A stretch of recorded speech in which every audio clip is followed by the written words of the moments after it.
Napakasarap maging tatay. Walang katumbas na kaligayahan ang marinig ang unang tawa ng anak mo, ang makitang natututo kang lumakad, o ang simpleng pagsandal mo sa balikat ko tuwing pagod ako.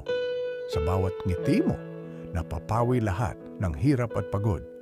Para sa akin, ikaw ang pinakamagandang regalo na natanggap ko sa buong buhay ko.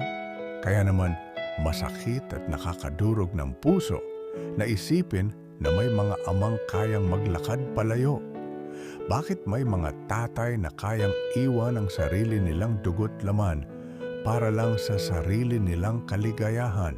Hindi ko kailanman maiintindihan kung paanong ang pansamantalang saya ng sarili nilang mundo ay naging mas mahalaga kaysa sa paglaki, pangarap at seguridad ng sarili nilang anak. Paano nila natitiis na hindi makitang lumalaki ang batang minsang tumawag sa kanila ng papa? Paano nila kayang palitan ang isang buhay na binuo nila para lang sa panandaliang ginhawa? Patawarin mo ako kung minsan ay nagtatanong at nagdaramdam ako sa mundong ito. Pero gusto kong hawakan mo ang pangakong ito. Hindi ako magiging katulad nila. Hindi ko man maibigay ang lahat ng luho sa mundo.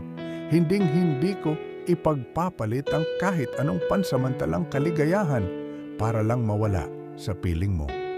Ang maging tatay mo ay hindi isang pabigat.